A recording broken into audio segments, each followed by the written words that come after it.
အားလုံးပဲမင်္ဂလာပါဒီဗီဒီယိုမှာကတော့ပေါ့နော် Telegram group တစ်ခုမှာ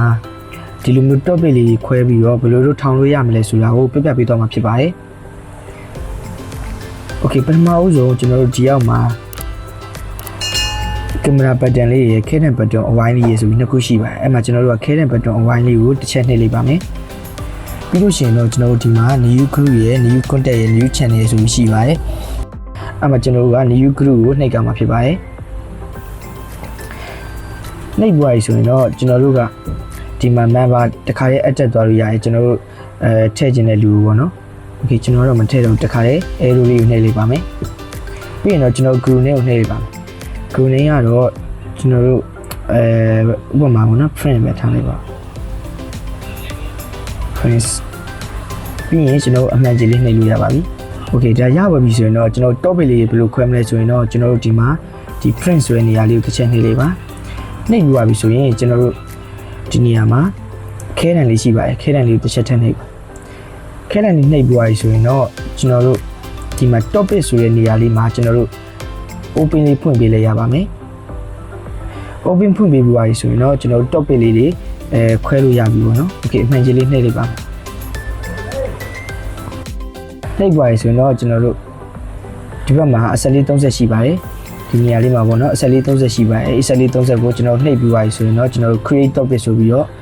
နှိပ်လိုက်မယ်ဆိုရင်ကျွန်တော် topic name ကိုဒါမှ our image create ဒါဆိုရင်ကျွန်တော်တို့ image ဆိုတဲ့ topic လေးတစ်ခုပေါ်လာမယ်နောက်တစ်ခု topic တစ်ခုထပ်နှိပ်မယ်ဟော video ဒါဆိုရင်လည်း video ဒီလိုမျိုးကိုဖန်တီးကျင်ကြတော့ပေါ့နော် topic တွေကိုဖန်တီးသွားလို့ရပါတယ်နောက်ပြီးတော့ကျွန်တော်ဒီ topic တွေကိုပဲဒီရဲ့ group ရဲ့ပေါ့နော်ကိုတယောက်တည်းစာပို့လို့ပဲရမယ်ကိုတယောက်တည်းပဲလုပ်လို့ရအောင်စာပို့လို့ရအောင်ပုံတွေပါပို့လို့ရအောင် member တွေတယောက်တည်း add လို့ရအောင်လုပ်လို့ရပါတယ်အဲ့ဒါကောင်ဒီနေရာလေးပဲ friends ဆိုတဲ့နေရာလေးပဲတစ်ချက်နှိပ်ပါနှိပ်ပါရင်ဒီမှာခဲတံလေးရှိပါတယ်ခဲတံလေးတစ်ချက်နှိပ်ပါပြီးလို့ရှိရင်တော့ဒီမှာ permission ဆိုတာရှိပါတယ်ဒီနေရာလေးပေါ့နော် permission လေးကိုကျွန်တော်တစ်ချက်နှိပ်ပြီးလို့ရှိရင် permission မှာ send message တို့ send media တို့ကိုပိတ်ပေးရမှာပဲဖြစ်ပါတယ်ဒါဆိုရင်တော့ကျွန်တော်တို့ထည့်ထားတဲ့ member တွေကဒီထဲကိုစာပို့လို့မရတော့ပါဘူးတကယ်လို့ကိုကဒီနေရာကိုဖွင့်ပေးထားမယ်ဆိုရင်တော့ကျွန်တော်တို့တငယ်ချင်းတွေကဒီ group ရဲ့ကိုပို့လို့ရမှာပေါ့နော်ကျွန်တော်တို့ဖွင့်ပေးထားလိုက်ပါမယ်ဒီမှန်ကြီးလေးကိုနှိပ်လိုက်ပါနောက်ဒီနေရာမှာကျွန်တော်တို့ပုံလေးပါချိန်လို့ရပါမယ်set photo နှိပ်ပြီးတော့ပုံတွေချိန်လို့ရမယ် okay ဒီမှာ invite link ရှိပါတယ် invite link လေး share ပြီးတော့လည်းကျွန်တော်တို့တကယ်ချင်းတွေစီပို့လို့ရပါတယ် number add မယ်ဆိုရင်တော့ဒီမှာ add member ဆိုတာရှိပါတယ် add member လေးကိုချက်နေကိုထည့်ခြင်းနဲ့ကိုဒီ group ရဲ့ကိုထည့်ခြင်းနဲ့လူကိုအမှန်ကြီးလေးနှိပ်ပြီးတော့